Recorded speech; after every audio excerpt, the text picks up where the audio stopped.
Saludos. El día de hoy vamos a hablar del cuento de La Mosca. Este cuento yo lo leí en la antología de relatos de terror llevados al cine, en la editorial Alfaguara. Presté mi libro y no me lo han devuelto. Cuenta con algunos de los más paradigmáticos, por ejemplo los pájaros, y nos centraremos en particular en este cuento.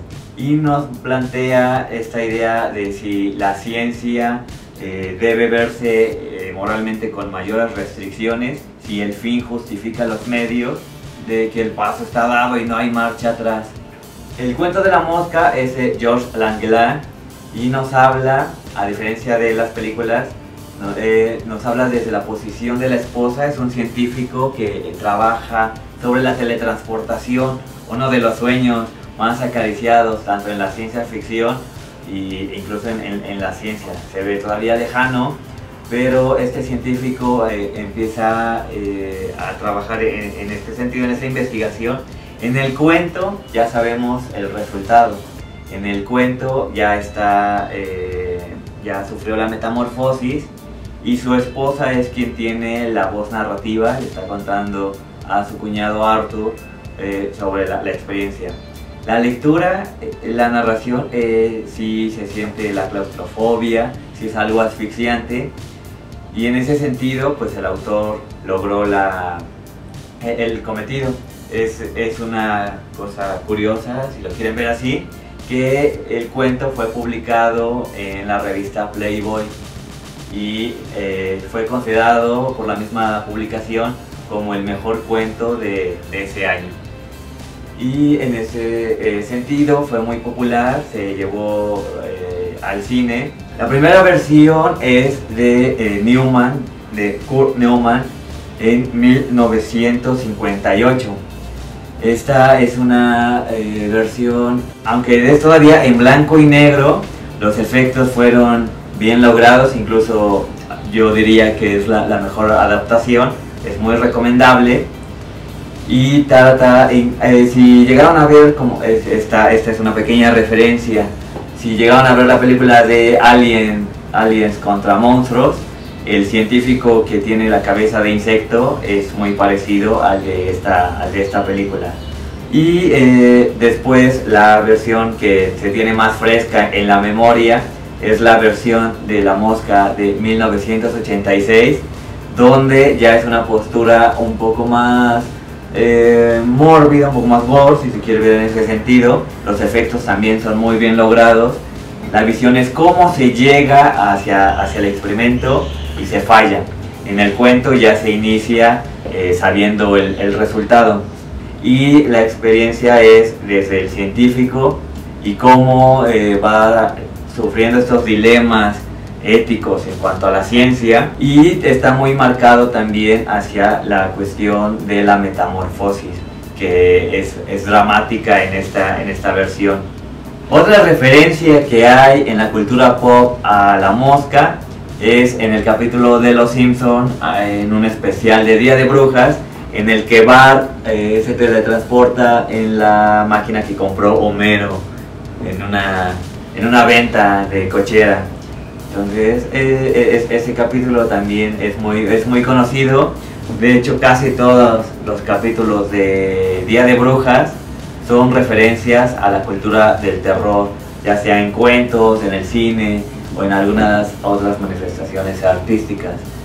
Tanto en el cuento como en las versiones cinematográficas es muy importante la figura del científico y el mundo de la ciencia. Y en ese sentido es que les quiero hablar del papel que han tenido con un ejemplo paradigmático, las moscas de la fruta en el mundo de la investigación científica. Las moscas de la fruta son muy usadas en la ciencia porque su ciclo de vida, al ser muy corto, permite estudiar varias generaciones, y esto es importante. También porque compartimos 60% de genes con ellos, que son similares a los humanos, e incluso el 70% compartimos genes que coinciden con algunas enfermedades que tiene la humanidad. Además de estas ventajas, se reproducen muy rápido, se pueden tener muchas moscas en un lugar pequeño, en un frasco. Y en particular les quiero contar el caso específico de Thomas Hunt Morgan. Thomas Hunt Morgan empezó a trabajar con las moscas en 1908 y él empezó a hacer unos estudios parecidos a los de Gregorio Mendel en cuanto a genética. En cuanto a herencia, empezó a trabajar con las moscas de la fruta y empezó a ver que había algunas moscas que tienen los ojos blancos, casi todas tienen los ojos rojos, y empezó a experimentar con ellas. Descubrió que algunas moscas que tienen los ojos blancos solo son los machos.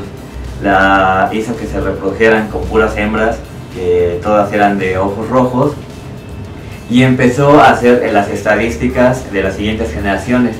En la primera generación no pasó nada particular, toda la descendencia fue de ojos rojos, pero en la siguiente generación, en la segunda, sí ya hubo una proporción de 3:1, con 3 moscas de ojos rojos y una de ojos blancos. Entonces Morgan, que era avispado, era inteligente, llegó a suponer que si solo estaba en los machos, pues el gen que transmitía esa particularidad de los ojos, pues estaba en el cromosoma Y, el que solo se heredaba hacia quien iba a ser macho. Entonces, las moscas han sido un instrumento que ha aportado mucho a la ciencia. De hecho, se sabe de 6 premios Nobel, y todos por su contribución, tomando como instrumento en laboratorio a las moscas. Déjenos en los comentarios qué película les gusta más, si han leído el cuento o si han encontrado alguna otra referencia de la mosca en alguna otra caricatura o película. No olvides suscribirte y seguirnos en nuestras redes sociales. Nos vemos en el próximo video.